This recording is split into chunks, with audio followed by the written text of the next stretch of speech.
Hey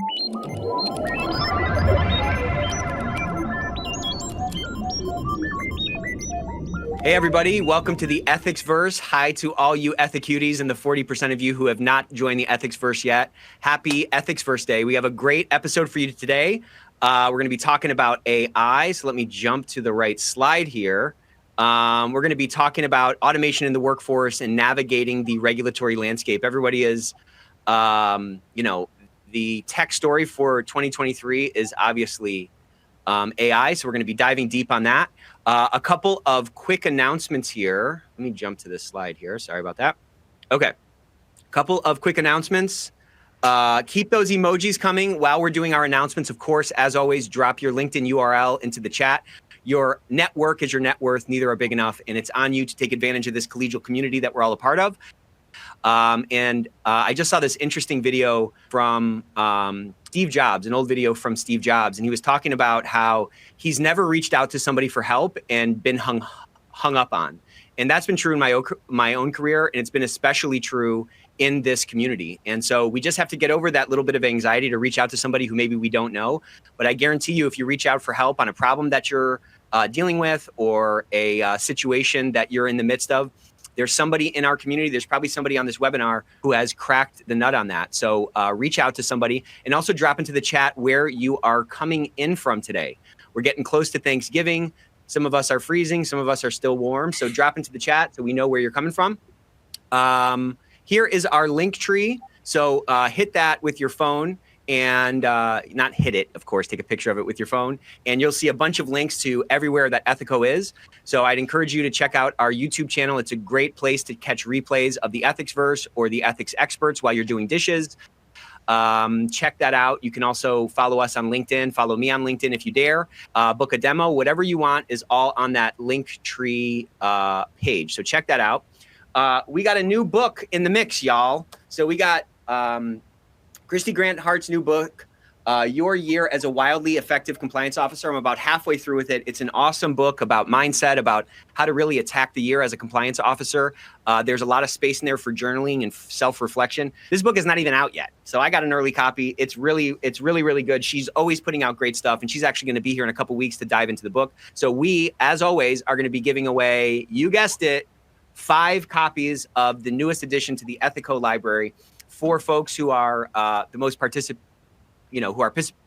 a lot in the chat, who are asking great questions. As always, we want this to be extremely valuable for you. We take very seriously the hour that you spend with us every week. So ask your questions and we will loop them in. If you are interested in a custom benchmark report, it's getting toward the end of the year. We're looking toward next year. Our organization is building out our KPIs and OKRs and goals for next year. So if you would like a custom benchmark report with your data, along with a handful of tips that you can utilize to improve those KPIs that your department or your function is probably measured by, drop a 1 in the chat and someone from our team will reach out. People absolutely love these, and these are free for Ethics Verse members. Ecosystem caused its first divorce last week, so I'm really sorry to share that with you. We had a demo with a guy, and he came on and he said, we have to keep this short. It's my anniversary tonight, and I got to get to dinner. Well, as soon as he started seeing all these workflows and as soon as he started seeing all these analytics, he just kept asking more and more questions. And we said, hey, don't you have dinner? And he said, you know what? I needed, I want to learn more about this. So there was probably something more behind the scenes there. So we are going to avoid new policy for Ethico. We're going to avoid giving demos to people on their anniversaries. But if you'd like to check out the ethics or the ecosystem, there should be a demo button on here. Tom Fox has this book. I'm talking about it all the time because I love it. My kids love it. It is Speaking Up is Awesome. It's part of his Compliance Kids series. It's kind of becoming his most popular book ever. So check that out. That's a great stocking stuffer, I guess, if you have really massive stockings, but it's a fun gift. It's a great time of year to do it. And you can read the book to your kids, teach them how to speak up, and, let them see what you do every single day. Adam Balfour's book is becoming even more and more popular. It's probably turning into a bestseller. This is Ethics and Compliance for Humans. Check this book out if you have not gotten it yet. It's a great addition. Put that on your Christmas list. Matt Silverman's book, The Champions Network, is phenomenal as well. There's so much great content coming out. There's so many thought leaders putting out such great information, and it's on us to sharpen our saw. Otherwise, we're just going to keep kind of sawing that, using that dull blade. So check out the Champions Network. It's phenomenal. And then, of course, the one and only Mary Shirley's book, Living Your Best Compliance Life, 65 Hacks and Cheat Codes to Level Up Your Compliance Program. This is a crowd-pleasing favorite. So this is available as well. So it's available on Amazon, and it's available if you're selected as one of the today's winners. One of the biggest things that we come in contact with when people, check out our demo, they love our tool, they love the workflows, they can see very clearly how a people over process or a people over profits approach, that is based on empathy can lead to better KPIs, better results. More easy to tell the story about the value that we provide. But the big objection, our biggest competitor is essentially inertia. A lot of folks are worried about changing over and will they be able to thread the needle with their time-strapped team. So what our organization has done is we're offering, because we love you, 1 year free of new service. That helps to really kind of de-risk the transition. It helps give extra time for free, essentially, to make sure everything is dialed in so that when you switch over, it's going to be super smooth for your employees and for your team. So if you're interested in that, hit that QR code and we'll go from there. 2 more quick slides, not next week, because next week's Thanksgiving. Hopefully you guys will be sleeping on the couch by now. Or at this time next week. But the week after, Christy Grant Hart's coming on, the one and only. She is one of my favorite, like I said, favorite thought leaders. She was the first guest on our world famous podcast, The Ethics Experts, and she's going to be coming on to talk about her new book, The Major Takeaways. So we're going to have a book giveaway. And if it's getting toward the end of the year, don't forget, tell your friends, free CEUs every single week on the Ethicsverse. So invite your friends and increase your chances of getting a book. So next week, nothing. The week after, Christy Grant Hart. And then finally, we're going to have another masterclass on mastering our numbers, diving into data analytics. You are not going to want to miss that one. So with that, I will pass it to the one and only, the coolest guy in compliance, Matt Kelly. How's it going, Matt? It's going well, Nick. Thank you for having me back, and thank you to everybody who is joining us. So yes, we are here to talk about artificial intelligence, and we have some great thinkers about it. So there's me. I'm just going to be the moderator. And Nick, who's always thoughtful about his analyses. But our 2 main guests are, first, we have Patrick Hens. So Patrick is a special compliance advisor at Mitsubishi Heavy Industries. Patrick also runs his own blog where he writes often about artificial intelligence and how it can intersect with ethics and compliance. Patrick, thank you for joining us. Thanks for the invitation. And also joining us is Al Raymond, and Al is not AI Raymond. Al is an actual human being, but Al is the Compliance and Privacy Officer at ZoomInfo, which is not Zoom. It is a information database. But Al, thank you for joining us as well. Happy to be here. And so, I think most people who have been on these webinars before, you know the drill. We love to have questions from the audience. I have a bunch for myself that I will put to Al and Patrick and Nick. But if you do have thoughts and questions you want to ask, pop them into the chat and we will try and get to them as often and quickly as we can. I wanted to start out just with a general kickoff question. I'll put it first to Al and then to Patrick and Nick. But what would you say is the most immediate issue with artificial intelligence that compliance officers should be thinking about right now? And I don't know if that is actual compliance risks. I don't know if it is unease with the technology itself and how well it does or doesn't work. Is it governing the use cases? Is it new regulations coming over the horizon? Is it something else? But Al and then Patrick, where is your head when you think about AI and, oh crap, what should we do? What's top of mind? So just to summarize, real quick, Matt, on it, I think my biggest concern is, what's known as the pacing problem, in that the technology is really outpacing the regulation.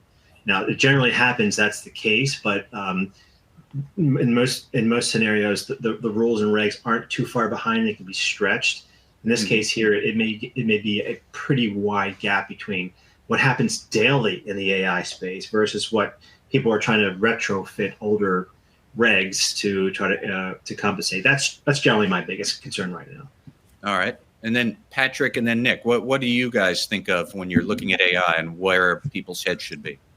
I'm coming a little bit more from the behavioral science side. I would say my concern would be the overtrust in the machine, that employees just think the AI knows best for the various reasons, and then forgets critical thinking and just believes whatever the AI presents you. This could be text like hallucination, as you've heard about when the algorithm does not have enough information.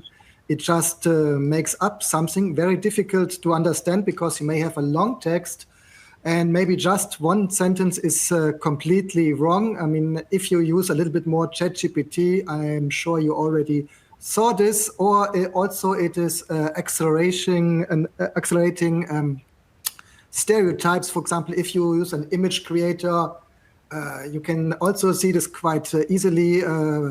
For example, I asked this for another webinar this week, a group of Austrians, and the image showed me always a black and white photos from people from the 19th century.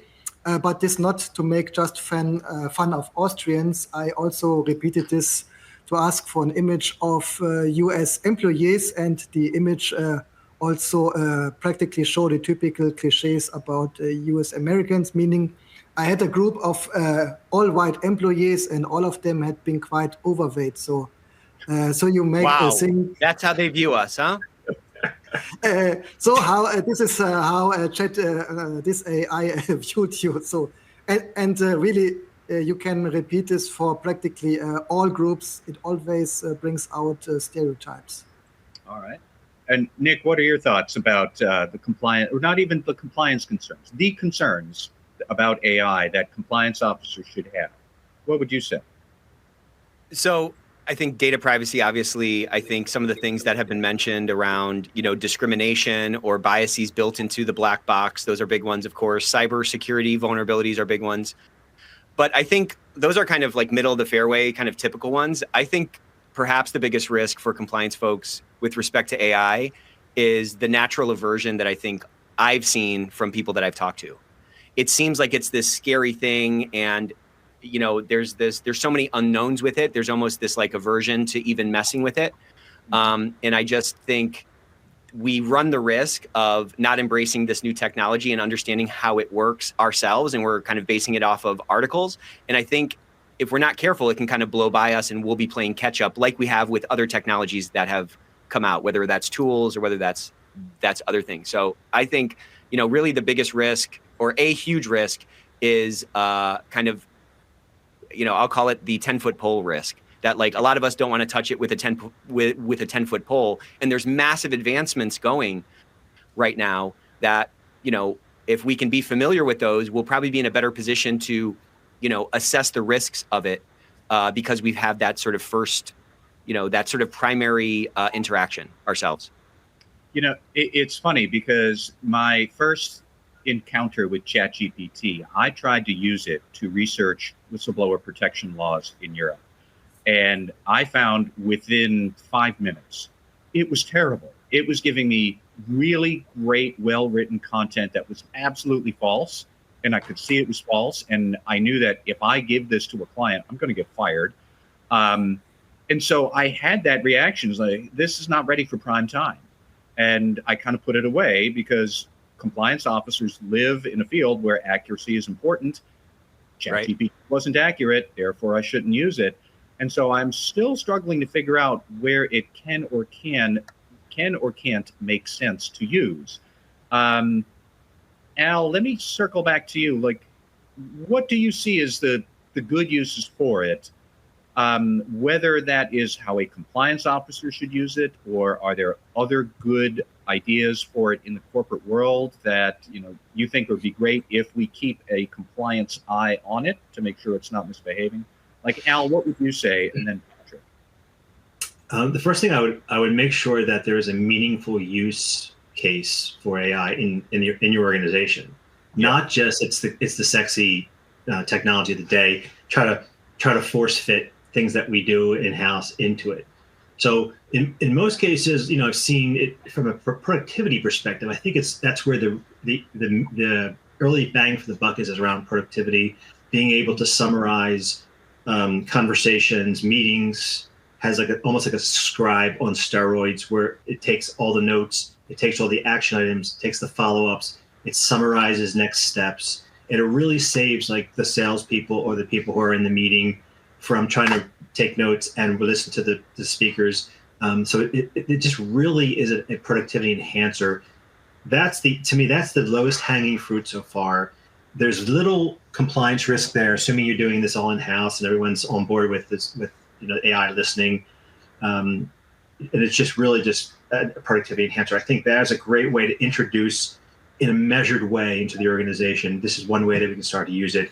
So you don't have to be as concerned with the hallucination part of it, because most people are in the meeting and they get a sense of it. But let the tool do all the heavy lifting there. Yeah. And Patrick, I want to hear your thoughts too about where this could really help compliance officers, other corporate executives. But I also want to ask everybody who's listening, if you just want to pop an answer quickly into the chat, have you figured out a cool and nifty way to use AI yet? And if you have, what is it? Or have you not? I don't know.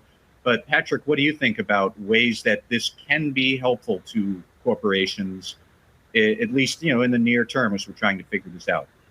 Yeah, I mean, first of all, is also maybe a question of age, as, for example, most of Generation Z, who is now entering the workforce, they are using it quite naturally. This will be even more with Generation Alpha, and they use it also to get information and automate your workload. And for example, I don't know if you see my sleeping dog in the background. I always like to compare the relation between human and AI with human and dog. The dog is the beta. I tell the dog what to do. The dog hopefully listens to me and does it, then alerts me. But I'm the alpha. I'm responsible for the AI, for the outcome of the AI, and also of course, I cannot always believe what the dog tells me. So, I mean, where most of us use ChatGPT, for example, is, for example, it helps me to write important emails or emails to important people, especially if English is not your mother tongue. You like ChatGPT to have a look on it. So in general, it helps you in topics where you are already the experts, where you need, for example, something resumed, or you can have the knowledge, the expertise to understand if the result is good or bad, to write long articles, resume it in bullet points, whatever. So it helps, I think, best at the moment, because we have the risk of hallucination in topics where you are the experts, and it helps you to automate these daily tasks where you not need a lot of brain work to include. For example, as a compliance officer, I do a lot of presentations. This includes, for example, business continuity management, business resilience. So if I speak about local risks, I want to show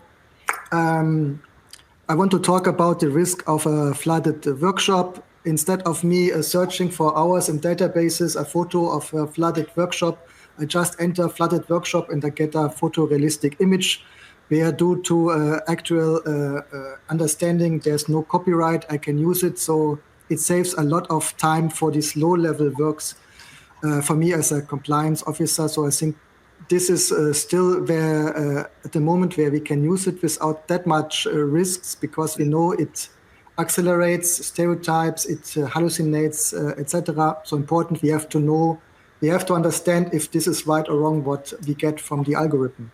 I'm going to call that hallucination avoidant practices. Although I have a lot of people, a lot of listeners saying they haven't figured things out yet, good use cases.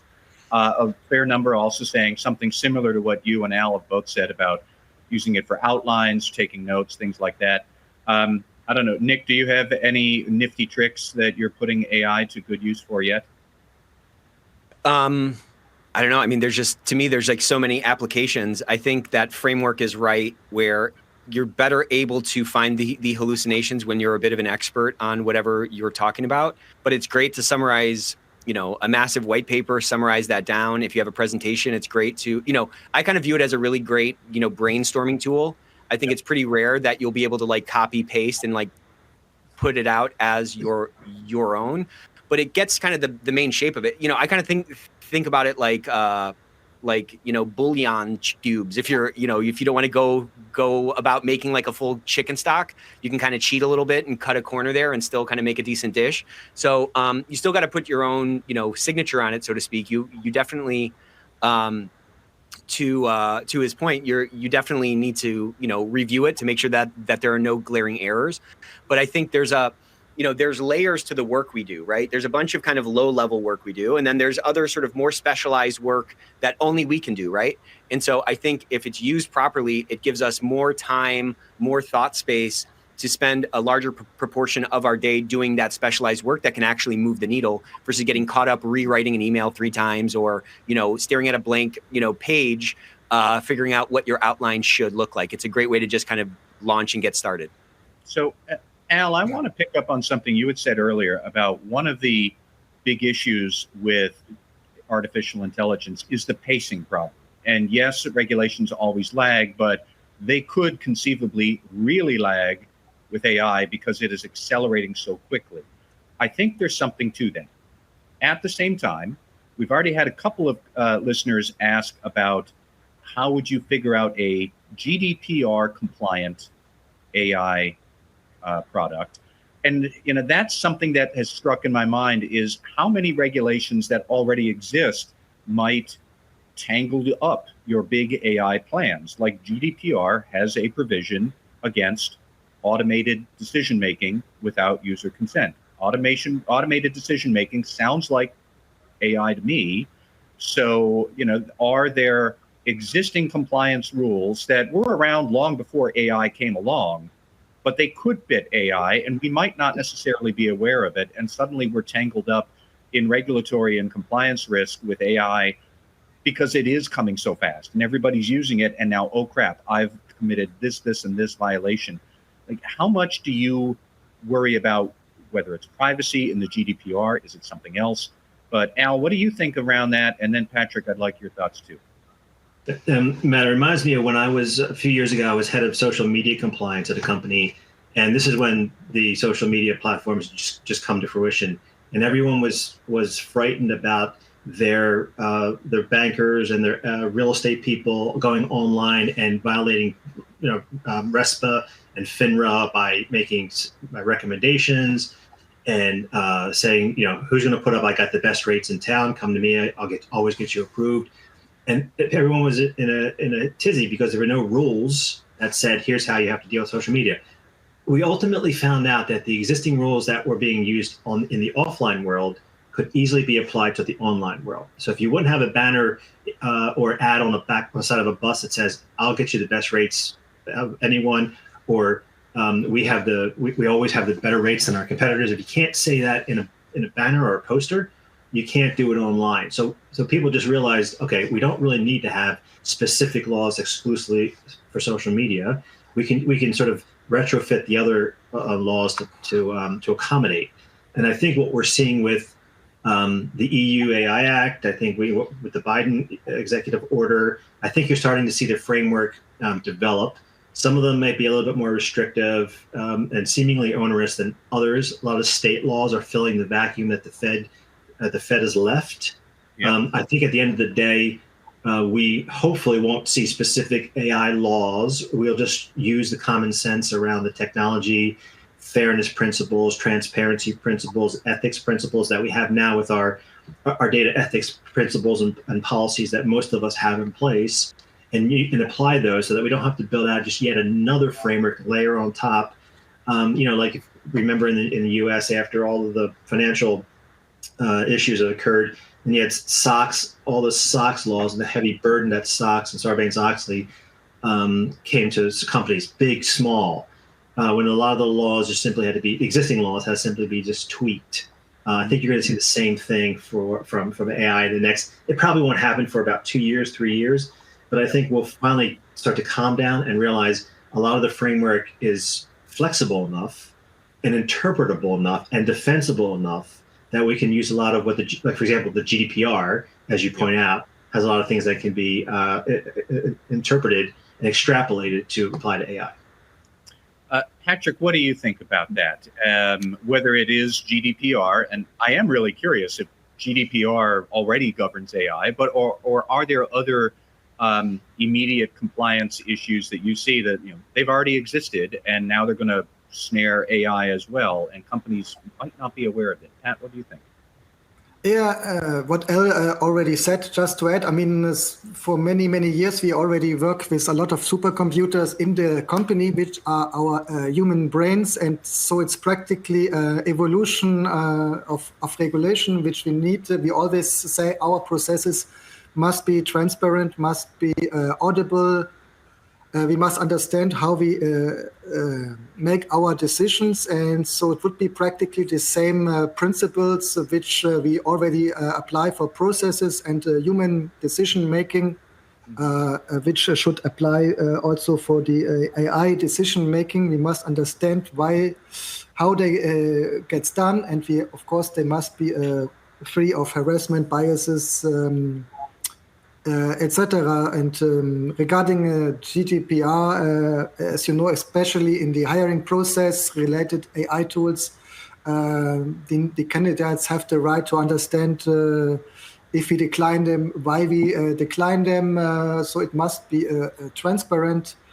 And today we have the GDPR and we have the Biden executive statement, which I think also foreshadows where the US wants to go, which may be similar to GDPR. So as Al said, law is lagging behind. So until we have the law, we can use the forecasts as the Biden statement, or also, of course, always ethics have to guide us until we have the laws implemented. Well, I want to pick up on that. And Nick, I'm going to, since you popped away for a second and now you're back, I'm going to put this question to you first, but I promise it's going to be a fairly easy one to at least think about, although the answer might be tricky. Like, I take Al's point that this is just another new technology. And we have been here before with the rise of social media and the rise of cloud computing and the rise of mobile devices. Now it's the rise of AI. And it's more about how do we govern the use cases that we embrace with this new technology? Are we going to let every business unit figure it out on their own? Are we going to lay down some big governing principles and then let them go loose? Are we going to govern this very tightly and IT and central command come up with the use cases first? How do we figure out what to do? It's really more about good governance of new tech coming into your enterprise. And I wonder how many companies already have those good governance practices in place or not. Exactly. And what do you think about that? Because I try to be I think you're right. I think, to the extent that principles govern our governance approach, we're probably not going to be coming up with new principles. So we just have to apply those foundational principles to this new technology, just like, to your point, just like we did with mobile, just like we did with social, just like we did with the internet when that first came out, right? Like, it's natural to have these concerns because it's uncharted territory. But I think I stole this from you, Matt. Like, our value is not in our plan, it's in our ability to plan. Our value is not in the policies that we have in place, it's in the principles that govern those policies, because those principles are flexible or those principles can be applied to different situations. So I kind of tend to agree with you on that. Al, what do you think? Same sort of question. Yeah, as you were asking the question, the first thing I thought about was the U.S. Constitution. 1796. Yeah, right. Yep. And we've had, maybe 30 amendments maybe to it. Mm-hmm. But for the most part, it stands as is. It's interpretable, of course. And as technology, as things evolve, as human values and ethics evolve, we tweak it by adding an amendment, or in the case of prohibition, we take it away, thank God. But for the most part, you put the right core in place, like the Data Protection Directive, 1995. It lasted all the way to 2018. Now, there's a lot of technology that evolved, the world changed, so what happened? GDPR came on top of it, didn't throw away everything. it just evolved the thinking to embrace the new technology. And I think it's going to be the same thing with AI, frankly. So just so everybody can know what goes on behind the scenes, a couple of days ago, we were having a prep call for this. And Al, you brought up a great point that you were at a different forum where they talked a lot about who owns the AI risk. And I want to unpack that a little bit too, because I said at the time, that's like asking who owns spreadsheets. Every business function exactly. uses it. And that the question to us now makes no sense. I wonder if 40 years ago, when spreadsheets were new, they struggled with it. And I wonder if our kids will think, what do you mean, who owns AI? That makes no sense. But right now, who is supposed to own this, or does anybody own it? Is it a group that kind of sets some ground rules? What was that discussion like, Al? What were your thoughts? And then Patrick, I'll circle to you. If you remember, Matt, my retort to that was similar in that I said 100 years ago, they were saying, who owns electricity? Yep. Now, you don't think about that. You just go and you flick a wall, you put a plug in or something or other. And I came back to my initial reaction was, like most things that are business initiatives, the business owns the risk. If the business, if they want to say, let's put AI into our product or service, well, guess what? Yes, business, you own that risk. Legal, compliance, audit, and risk, they sit there and say, let's help you with this. Here's the rules. Here's the guardrails. Here's some suggestions. But at the end of the day, if you have that 3 lines of defense model mentality, in my opinion, it's the business owns the risk. All right. Patrick, can that fit? How do we make that work with AI? At the end, of course, management owns the risk, but to be honest, this is the same answer for all questions as also typical anti-corruption risks. Who owns it? It's not the compliance officer, but at the end, it's business, and the CEO, the compliance officer, of course, is very strongly responsible as expert and as being high level in the hierarchy. But at the end, it's always business who owns all business related risk, independent if it's AI, HR risks, or whatever. Besides this, there's not one fit for all, because it depends on the typical setup of the company. Also, it may depends a little bit on the personal interest in the managers. If let's say if the head of HR is pretty much involved in AI, very interested in AI, it could be even HR. And to take a little bit a different position than you two, maybe AI is something completely different than Excel sheet, because we are discussing already, and I just jumped off a webinar, which includes also digital humans. So the topic of virtual beings, we have today already virtual influencers on Instagram, which are only virtually designed, but we can combine, let's say, an avatar with an AI algorithm, which could be semi-autonomously act on social media, on metaverse, whatever.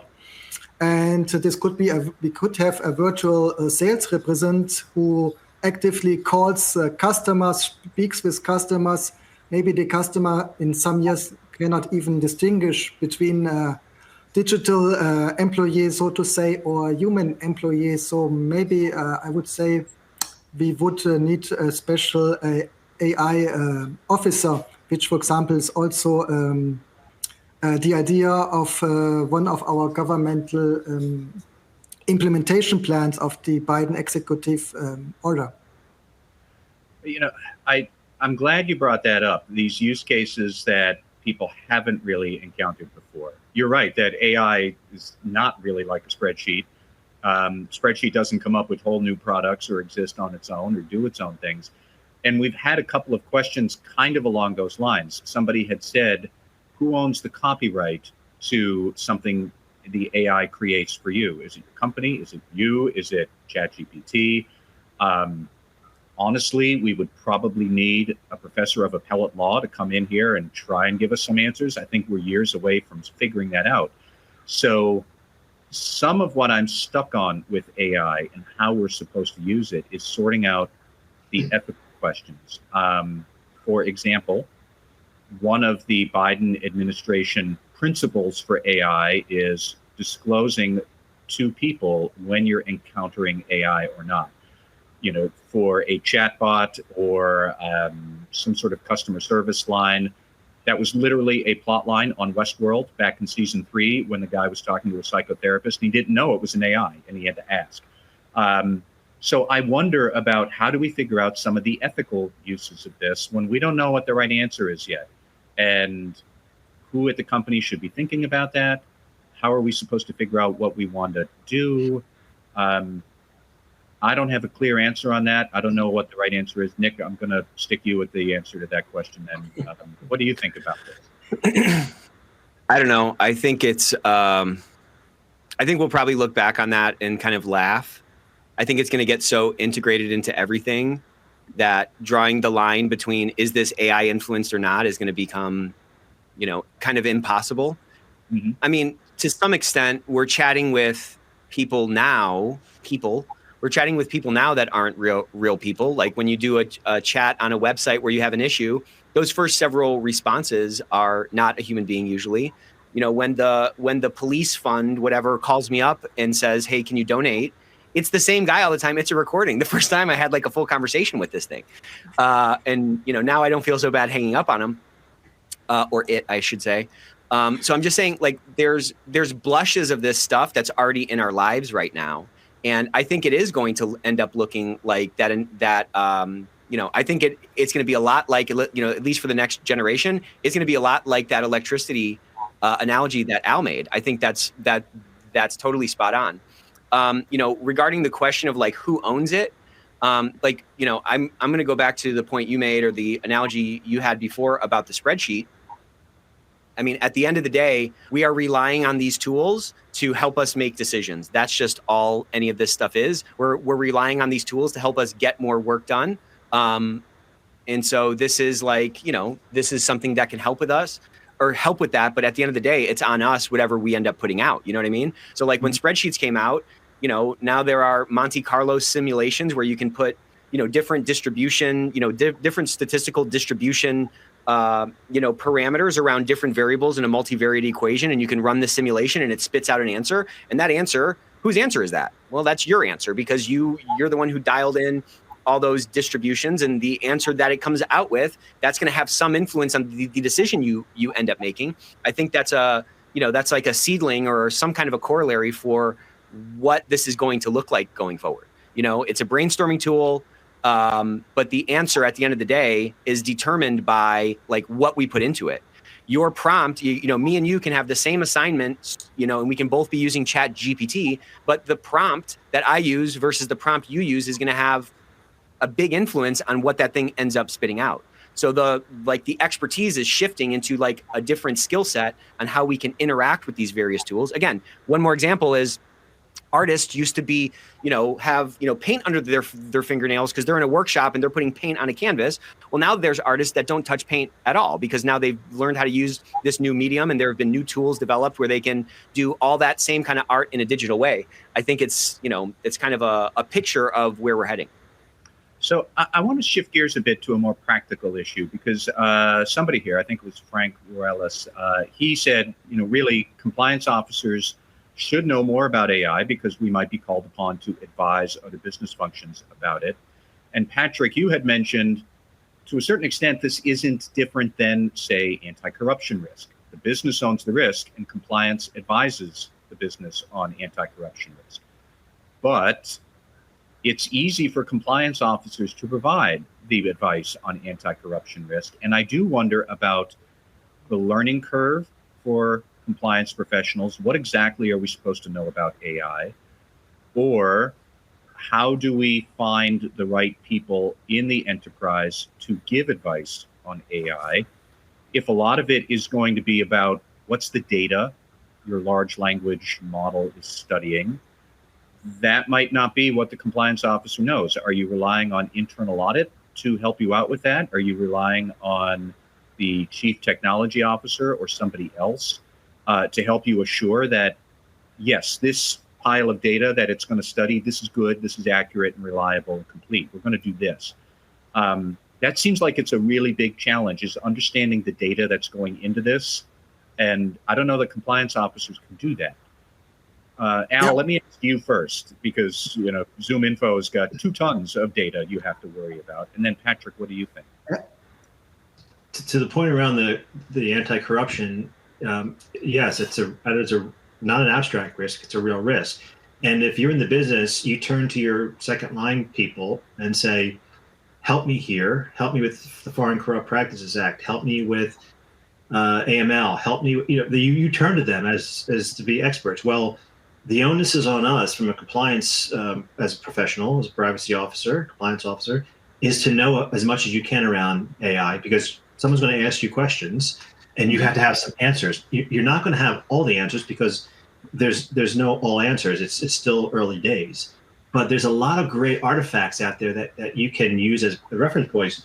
GDPR being one of them, the international guiding principles for AI that the G7 just agreed upon. There's things like that, NIST framework, which gives you a great guardrail around, well, generally speaking, if you play within these guardrails, we should be good. Legal can weigh in as well to make sure that you're not offside there. But for the most part, we're all trying to build the plane while it's in the air. And I think as long as you've got the business asking the second line people, help me here, and the second line people doing their own research and initiatives and get up to speed as much as possible, not being able to create a model per se like the data scientist would, but just knowing what are the rules and regs, generally speaking, how we can guide our business people into the right direction. Okay, and then Patrick, give me your thoughts, because I think this issue of how do we figure out the data that goes into AI, how do we make sure that's the right data?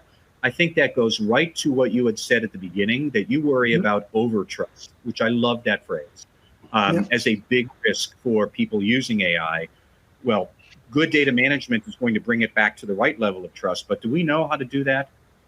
Yeah, thanks. Just to be transparent, overtrust in the machine was unfortunately not my invention, but it's based on an experiment which we had here at Georgia Tech, and you can find it as video on YouTube. Coming back to the question, I mean, in general, it's the same as before AI. We as a compliance officer must have a basic understanding of the business, of the topics which are relevant for our colleagues. So we always have to be curious to at least get a basic understanding of business problems, etc. I like the picture that we as a compliance officer have to be like James Bond in the beginning of the movie. We always visit Q's laboratory, and Q explains us the newest gadgets, which helps us to understand the AI problem, and also maybe how we can include this into our compliance world. And who knows, I mean, compliance officer, we have various backgrounds. We have legal colleagues, we have people with quality background, business economics. Maybe we get more future compliance officers with an IT background, which can directly audit the data, this to ensure that the data sets we use are adequate, they are complete, showing the whole spectrum, but also have adequate number of data sets. I mean, I assume you've heard about it, that algorithms can identify more easier white men than black women. And this also because data sets mostly have photos of white male, and less photos of black women or indigenous women. And this is gets even more relevant in healthcare, as, for example, indigenous people react differently than white people, black people, Asian people to medicine. So important, somebody has to have the knowledge to understand if the data sets are adequate, and this also includes the labeling. And this, as I've mentioned, the biases, if we get images of biased people, this also because the data sets have not been adequately labeled. So something which should be auditable, maybe directly by a compliance officer, by a AI officer, by audit, whoever, and here again it can be different in each company, but compliance should be always curious, and this to be able to make critical questions. And for example, besides auditing, of course, there should be more operative controls, and we should also do stress tests to see how the algorithm reacts in the different scenarios. And to finish up, we also, maybe together with HI, we want to ensure that we have adequate diversity, especially in the groups who chose data sets, who program them, because if we all have only white people, we may have a risk that they cannot understand or judge if data sets are correct. Why compliance? Also because compliance, normally we not only limit ourselves on to see that we comply with the law, always, not always, but mostly this includes also business ethics questions, and also compliance officers. We may be the group inside the company with the biggest experience in giving training or organizing integrity dialogues. So I think we play an important role also in the future. So I really was, what stuck in my mind, you had mentioned a few moments ago about, say, I'll give a practical example. You're a pharmaceutical research company and you want to use AI to research pharmaceutical compounds. But if you are not giving them the AI the right data, you might overlook that a drug compound would affect white people one way and black people another way, which is a documented thing. Yeah. You know, health disparities do exist by race. And by gender. And would the AI then start giving bad results? Now, my question is still, that's a big problem unto itself, and it should be addressed. But at what point does that become a regulatory infraction where the Food and Drug Administration might weigh in or something else like that? And I wonder where the right answers are on how do we govern the data going into the AI, or on the far side, do regulators know how they want to handle these undesirable outcomes that we might not have anticipated, might not even know that we're looking at? There's still a whole lot of I don't knows about this. That's where I wonder how regulators are going to try and address all of this in coming years. I don't know, Al, if you or Nick, if you have any thoughts about how we're trying to get ahead of these issues that all really come down to, are we giving the AI the love and care it needs to grow up to be a good artificial human? I think you said the right word in there, Matt, is outcomes. And I think regulators are outcome focused. Yeah. And as I'm sure you know, just as well as I do, that regulators respond to complaints and bad outcomes. And even though a lot of this risk is abstract and it's hard to put these tangible preventative and detective controls in place, they're going to ask the questions like, what is your process? Were you doing pilot testing? Were you retraining the model? All the things that should have gotten you to a good outcome, just like in the way that drug testing happens now, all those clinical trials that happen now, they're going to ask the very same questions that they can do in the AI, except the AI just automating things and making things more expedient. Yeah. Nick, what do you think about this and the way that we're going to try to have to catch up to this? But it's all about compliance officers providing good counsel on an issue that might be outside their comfort zone right now. So I just dropped into the chat a link to this picture, and it's showing what Midjourney looked like a year ago and what it looks like today. And it is like crazy. So everybody look in the chat and hit that link, and you can see how much progress has been made, right? And so, my answer kind of goes back to what I said earlier. We have to be kind of in this stuff. We have to be playing around with it and seeing what the limits of it are so that we can be better advisors to the organization. I think if we're waiting for regulation to catch up to then say, okay, fine, we're good to get into the pool, we're never going to get there, because I just think the pace of this change is going to be parabolic, and it's going to take so long for regulation to catch up. I would say lean on our existing principles, lean on those existing frameworks that are in place, and just try to infer and use your compliance brain or your ethics brain in the context of your business to draw some clear lines around what's prohibited and just start kind of like iterating through it. Because like that regulation, the distance between the regulation that's being contemplated and what's actually happening with AI across these various tools. I mean, ChatGPT came out with a new update where people are making their own GPTs now. And they're going to have a GPT store that's going to probably look like the app, the App Store, the Apple or the iPhone App Store. You know what I'm saying? So like it's hard for us to imagine, or it's hard for me to imagine what the true scope of this and what the frontier of the change is going to be. And I just know inevitably the regulation is going to be like an absolute, it's going to be like molasses, So here are two practical risks that I worry about with AI. Number one, you might think you have a great AI usage at your company, but you have third parties who aren't telling you that they're using AI to provide some sort of a service to you. And maybe there's going to be an AI compliance risk that ricochets up through your supply chain, just like so many other compliance risks do. I worry about that. And I also worry about outsiders weaponizing AI to use against you. I think there's a huge enhanced fraud risk here, a big cybersecurity risk. Technically, ChatGPT will not give you ransomware code if you ask it.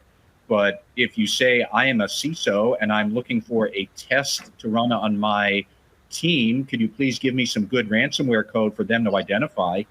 It'll give you some ransomware code. That has already been done. So I see a lot of ways that bad actors might try and weaponize AI against you, or third parties might kind of space out and not realize they're introducing compliance risk to you, just like so many other third parties do. And I wonder how we get ahead of those things. Al, I'll ask you first, and then Patrick. I don't know if you have responses or advice for any of those two risks I just outlined, but what do you think? Happy Thanksgiving, everybody. I have to run. I hope to see you guys in a couple of weeks. Great conversation, you guys. Thank you so much. Can't wait to see the replay of these last few minutes, but see you guys later. Got to run. Thanks, Nick. See you, Nick. I think it's beyond the usual education and awareness to keep people, employees on top of those risks, and AI literacy has to be elevated. And it's not just for the compliance people, the legal people, but everybody in the organization needs to be more AI literate. I've seen places that are teaching the salespeople AI literacy. Why? Because the salespeople are always the front line, and they're always talking, and they're always being asked questions around how do you use AI? What are you doing with AI? Are you using our data with AI? So the salespeople need to be literate around terms like that.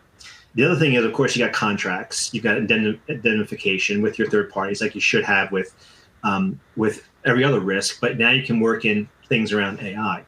And as we were prepping for this call, and remember, you were sort of giving us that sort of teaser that you're going to ask this question the other day, Matt. So I started writing out a list of all the things I thought, like what's the multifaceted approach to doing this if weaponized against you, and what technical measures, what broader policies and governance strategies would suffice. So I came up with this list of these things, and as I was looking through the list, I was like, these are the exact same things that I would have been writing down 5 years ago. Someone said, what if you have cybersecurity issues? What if you have other kind of employee insider issues or malfeasance issues? How do you prepare yourselves? And the list was exactly the same: whistleblowers, supply chain security, incident response planning, collaboration with law enforcement, ethical development practices. It was the same list, and that's the same answer that I would give you today. And Patrick, what do you think about these risks? And I mean, Al was right. To a certain extent, these are not new ideas, but they do seem to be more dangerous when they strike. But what do you think? Yeah, I completely agree. For example, phishing emails in the beginning, you could more or less easily identify because their English grammar wasn't perfect. And now you just would put in the text into ChatGPT and you get text perfectly in English language, which you can, by the way, also use for the good. For example, employees may use this for the whistleblower hotline if they want to make a complaint in written. And this is especially useful for people who don't have English as their mother tongue. so that they just can have a review on grammar. Of course, now I just need 20 seconds of a sound sample, and I can copy the voice of my CEO, for example, which I could use for a phishing attack. I just, it's not directly related. For the good, I played around a little bit and let Taylor Swift sing a compliance song, which I can use for my internal people. But back to the phishing attack. Important is what we already had, 5 years in place. That we need maybe 2 independent employees approve, for example, change of master data. And here we apply from IT the zero trust guideline, meaning even if the person on the phone tells me a biggest story about emergency, independent if you hear a baby crying in the background, you don't speed up the approval for change master data, but keep blindly on the process. Ironically, I ask here my employees to not be human, don't feel empathy, but blindly follow the process, because if not, they can fall to such a phishing attack. Regarding to the provider risk, we may think about having AI or IT risk assessment apply for the provider, at least if they provide any kind of IT service. And other risks, to say something different, could be related ESG. As I've mentioned, labeling is important, and there are social media platforms where they ask people sitting in low salary countries like in Asia, Africa, to review manually the photos if they comply with regulations. This includes photos, for example, of suicide and all kind of crime. So it has, of course, a big impact on psychology. Also, if we have a net zero goal 2040 or whenever, the question is if we buy AI, how much energy are using the servers are. They are maybe in non-regulated countries. So also there are a lot of ESG risks which we make to consider here. We only have a minute or two here, so I just wanted to close out with one final example based on something you had said, Patrick, there, that a lot of these risks are not new. They're just taking new forms. But if your fraud risk goes up because people are using AI against you, that implies that the compliance officer, the CISO, and the anti-fraud officer, head of internal audit or anybody else, that relationship is going to have to get stronger and be more important. But it really shows, can we make sure that our anti-fraud practices are rock solid? Because it's easy to sense out this call is a fraudulent prank if they don't speak English very well or it sounds too bizarre to be true. But if they've used AI to impersonate your CEO's voice precisely, and like you said, this is an emergency, you hear the baby crying in the background, that puts a lot of strain on the human to say, this is real, I should grant the request. So how are we going to navigate those traditional anti-fraud practices we have in a more high-pressure, high-risk environment that AI is going to create? And how do we figure out how to bridge those gaps? That's the kind of thing I think compliance officers are going to have to be involved with. Unfortunately, we are out of time right now, but Al Raymond from Zoom Info and Patrick Hens from Mitsubishi, this has been a great conversation, guys. I really appreciate all the ground you covered for us. And we had a great sub-conversation in the chat as well with a lot of good questions. So thank you both for being here, and thank you for everybody for listening this week. Join us in 2 weeks when Christy Grant Hart is here on November 30th. But Al and Patrick, thank you very much. Thanks a lot. It was a pleasure. All right.